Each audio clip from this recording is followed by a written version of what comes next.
So let's go with the first 5 quarterbacks, 25 through 21 on our list of the top 25 quarterbacks in the last 50 years. All right, here we go. Let's start with 25. Let's go Bob Griese. So we'll go through his accolades, right? 2-time Super Bowl champ, 8-time Pro Bowler, 2-time All-Pro. Here's what really stands out for me as to why he should be on this list.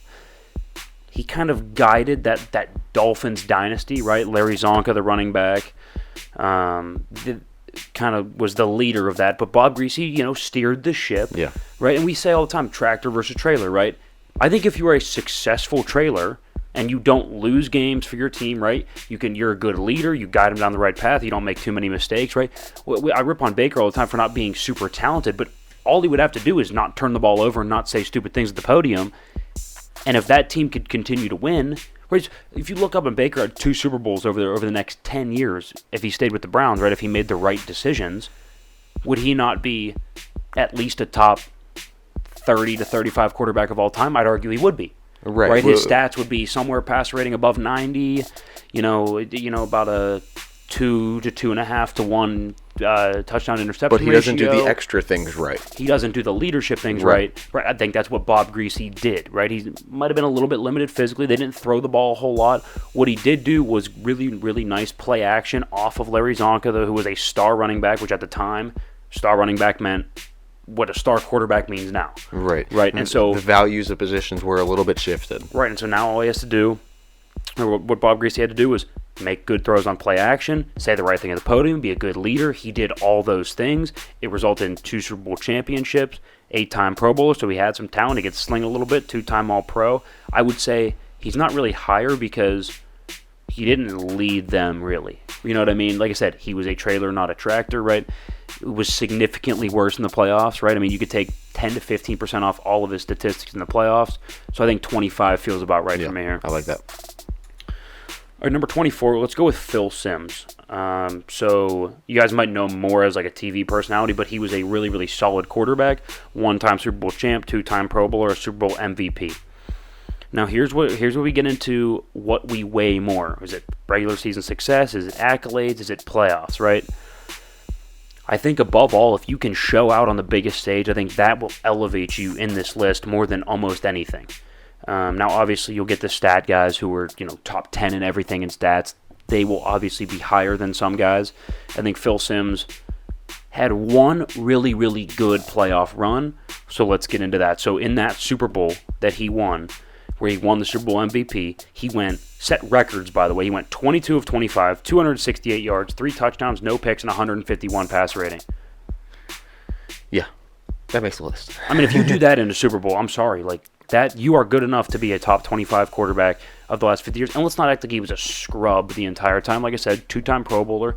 He kind of reminds me of like a Matt Ryan, right? Might not blow you away on the stat sheet, but was always consistently a top 8 to 10 to 12 quarterback in the league. I mean, in his prime, of course, right? I mean, Matt Ryan in his prime was always a top 10 quarterback. Absolutely. Right. And I think that's where Phil Simms kind of ended up. But here's the thing that sets him apart: that performance. That one singular performance dominating. Exactly. I was going to say, that has to be one of the best Super Bowl performances of all time. Am I mistaken? At the time it was. I would have to go back. It probably still holds up. Off the top of my head, who has a better top one? 5 or top 3 at minimum, I would say. Bare minimum top 3. I think it's probably still the best. Pass rating wise, I think he still has the record for the highest pass rating in a Super Bowl at 151, or I think it's 150.9. Okay. Well, I do like that comparison though between him and Kirk Cousins. It's kind of that modern Kirk Cousins, Matt Ryan. Well, I don't think it's crazy, but if Kirk Cousins got to the Super Bowl and balled out, right? If Matt Ryan would have balled out in that Super Bowl, the only thing you would have over him is an MVP. But I think I think Phil Simms. I agree. That Super Bowl was absolutely huge. Okay, let's go with Phillip Rivers next. 23 on this list, Phillip Rivers, 8-time Pro Bowler, 1-time Comeback Player of the Year. Here's a performance that stands out to me. Playoff run, tears his ACL in the divisional game. Tears his ACL. We're talking about his anterior cruciate ligament. You do not come back from that. I mean, 8 to 10 to 12 month recovery. Goes to Foxborough. Now, granted, he loses, but puts on one of the gutsiest performances of all time. Could barely plant on his back leg when he was throwing. one of the gutsiest performances of all time. And I mean, at the end of the day, 65% completion percentage. He's 6th all-time in yards. He's 6th all-time in touchdowns. He's got a passer rating of 96. And there were some competitive games between him and the Steelers and the Big Ben and the Drew Brees, the whole kind of trio of quarterbacks there. Even Brady, Manning, right? Brady They were Manning kind of all around the same time. They, I remember when the Steelers were playing that 2009 Super Bowl run in the AFC Championship game. It was at Heinz Field, and the Chargers came here, and it was Phillip Rivers. Really? And it was a freezing cold, like icicles 2-3 feet long hanging from the rotunda at Heinz Field. It was freezing cold, and it was one of the best quarterback matchups between Big Ben and Phillip Rivers. Was that the championship game or was that the divisional game? That was the AFC Championship game. I think you're right. Yeah. Either way, I know they met in the playoffs, and it was epic. I don't know what year, if it was a championship game. If you say so, I'll believe you. And like I said, 8-time Pro Bowler. He was also in that category where it's like, was he ever the best quarterback in the league? No. Was he the prettiest star? No. But at the end of the day, you would look up every year and he would be top 7 or 8 in the league at any given time. And I think at the end of the day, there's 2 ways to get on this list or generally get in the Hall of Fame, get noticed as a great quarterback. You're the people that their flame burns really, really hot, right? Phil Simms, right? His prime was 2-3 years maybe, but he lit the world on fire for those 2-3 years, right? A guy like, I think the pitcher was, I want to say it was Sandy Koufax. I could be so wrong. It was one of those Braves. I forget which one. Or maybe it was Greg Maddux. I think it was Greg Maddux. Okay. His prime was like 6 years, but he was unhittable. It was either Koufax or Maddux. I forget which one. Unhittable for those 6 years. Outside of that, didn't do a whole. Barry Sanders, the running back, had 8 or 9 fantastic years, and then hung it up. Fizzled out. Yeah. Right? So really, really hot time. Or you have more of the stat accumulation style, right? Like I think Phillip Rivers falls into that category. Was so good for so long, maybe not so good, but above average for so long that you look up and you're like, oh my God, Phillip Rivers is 6th in yards and 6th in touchdowns. Well, yeah, because over that long amount of time, you're just collecting stats. I think even Drew Brees, granted his prime was also really, really good. That's why he's going to end up a lot higher on this list. But I think also for him, outside of the one Super Bowl, he didn't have really too many defining moments outside of the fact that the dude just threw for a lot of yards, was really, really efficient and super accurate. Yeah. For a long time.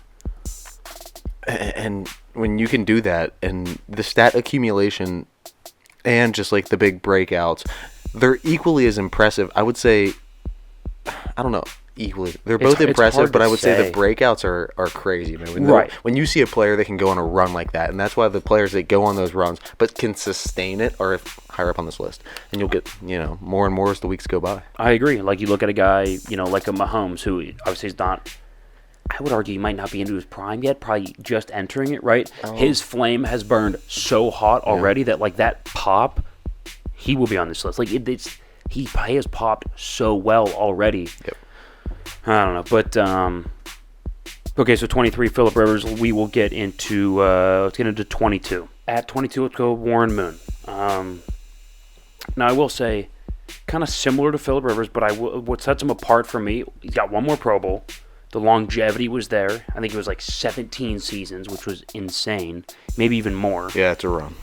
Walter Payton Man of the Year, which, is it on field? No, but do I think it matters? Yes. I like my quarterbacks, I know Coward always says he likes his quarterbacks to be quarterbackial, like he likes his presidents to be presidential or whatever. He's got a big thing on it. And I kind of get where he's coming from, right? Look at all the ones that haven't been. Jameis, Baker, Manziel, etc. I was going to say, we talk about it on the show all the time. Saying the right thing at the podium matters. Being the right emblem on the face of the car, so to speak. Right. I mean, that's what the quarterback is. They are the emblem that is thrown on there and recognized along with everybody else on that team. That's why I've said I'd pay. Well, like when Dak was having his contract thing, I said I'd pay Dak. I don't think I'd pay him what they did. You know what I mean? I'd pay Dak 32. Yeah. I'd pay him in the top 10 in quarterbacks. Would I pay him top 3? No. And now we see their issue that they are paying him top 3. But anyway, back to this. Warren Moon, 9-time Pro Bowler, like I said, Walter Payton Man of the Year, Offensive Player of the Year. I think that's a big one that sets him apart. He's 16th in touchdowns all time, 13th in yards. He's got a rating of about 81 for his career. So, and also for Warren Moon, I think he was almost too soon. he came into the league like too soon because he was a big, mobile, strong, could run around, could make off-script plays. The only issue was at that time, teams weren't necessarily looking for that, right? Right. It was very much new, the power special, yeah.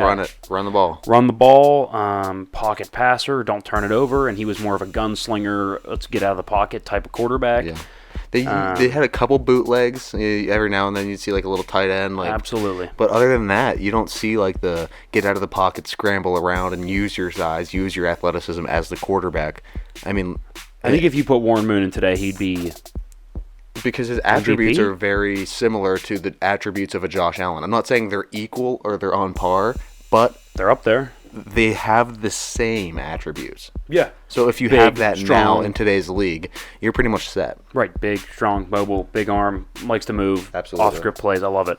So I think that's kind of why I favor him a little bit, because I think talent-wise, I think the eye test has to come in at some point here. Yeah. And so if him and Rivers are kind of neck and neck with accolades, right? Pro Bowls are pretty close, and Rivers has a comeback player of the year, I guess kind of cancels out with the Walter Payton man of the year. Moon adds an offensive player of the year.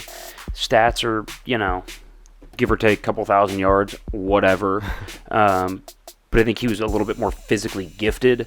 The longevity was also impressive, so we'll go with Moon at 22. I like that. Number 21, let's go with Dan Fouts. Now, looking at this, I go back and forth who's the real better Chargers quarterback. You could argue me into Rivers. I think them being 2 slots apart, I mean, give me a break. We're splitting hairs at this point, right? So I think Fouts, 6-time Pro Bowler, to Rivers, 8. But I think he adds an offensive player of the year. And I think at one point in time, Dan Fouts was more, well, I know for a fact, obviously I wasn't there to see it, but, you read articles, you see, tape and all that.